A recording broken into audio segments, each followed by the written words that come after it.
folks. Today I'll be trying my hand at a little bit of commentary today on a video of Seward Park from this past week.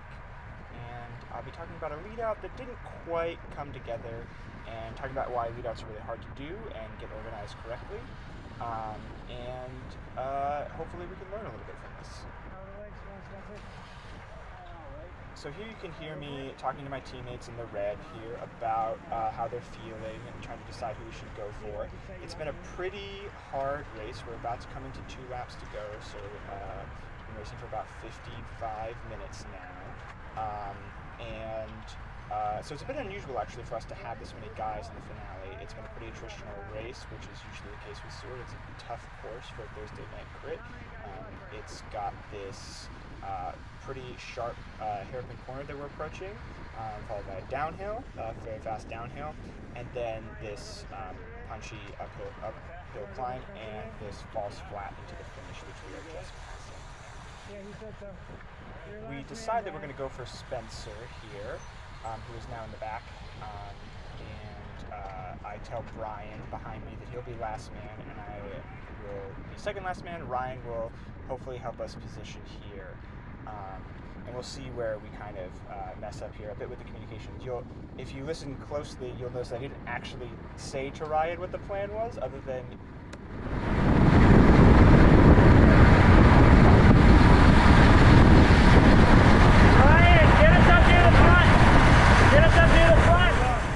that's actually where I think the first mistake happens, is that I'm not very clear with Ryan about what I want to have happen here, and I'm going to freeze here because this is an important part of where the first mistake happens, which is I actually want us to be really close to the front, and where Ryan goes right around this apex rider, I actually want him to go left and bring us up closer to the front, because now we're kind of swarmed in the pack with the train sort of in this weird position here when we really need to be closer up to the front for this climb.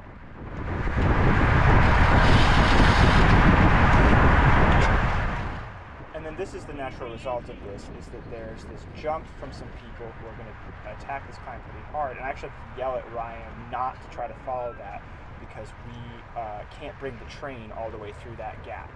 And now we're sort of in this bad position from having been too far back, and you can see that there starts to be this split up ahead that if we had been towards the front that we could have avoided. Because really the goal here again is to be as smooth as possible, and if we could have just followed those wheels, which I think we could have, then we could have avoided this situation that ends up really biting us in a second. And now you can see that I'm actually off Ryan's wheel because I want us to be further up to the front so that we can take this corner in better position. I'm really worried that we're too far back, and I'm really worried about that split. It's pretty threatening for this late in the race. I'm not sure who's going to bring it back.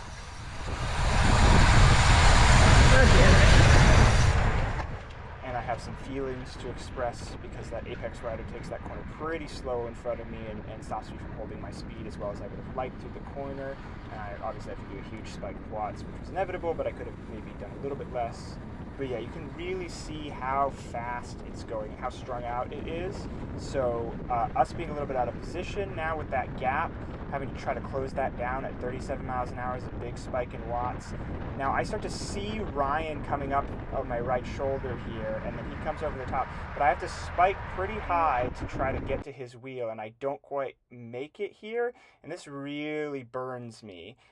A couple of things to note here in this frozen section.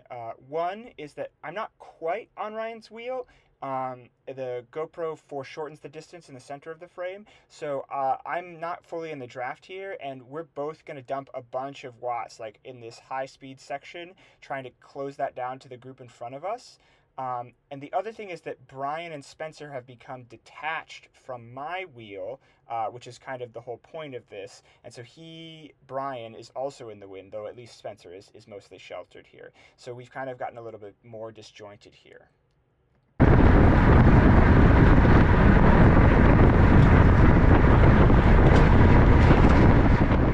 Here, another important moment where I think Ryan starts to get a little bit of tunnel vision. He's been out in the wind for a really long time. He's starting to get a little cooked, and as is only natural.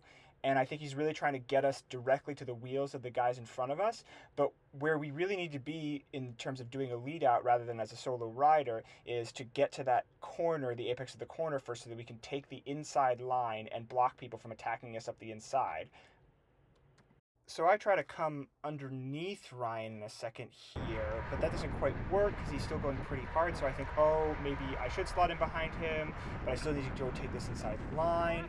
But then I'm cooked, so I'm looking over my shoulder trying to let Spencer up my left side, but it doesn't work because that's blocked. And then as I'm looking, he bumps into me on my right side, very Three Stooges-esque. It's all very shambolic. He had to kind of freelance for himself and follow the race leader up to the line, but which was a good decision, but only nets him, I think, 8th or maybe 9th. And I think this really highlights how difficult it is to put together a lead out and how important it is to communicate early on what you want to do and to really sync up as a team. And I think if we had done that, then we could have had a much better result, because Spencer did end up having a pretty good kick. And if we had just been a little bit more organized early on and been in a little bit better position, then I think things could have gone very differently. But let me know what you guys think. If you have thoughts on how we could have done things differently, that would be great.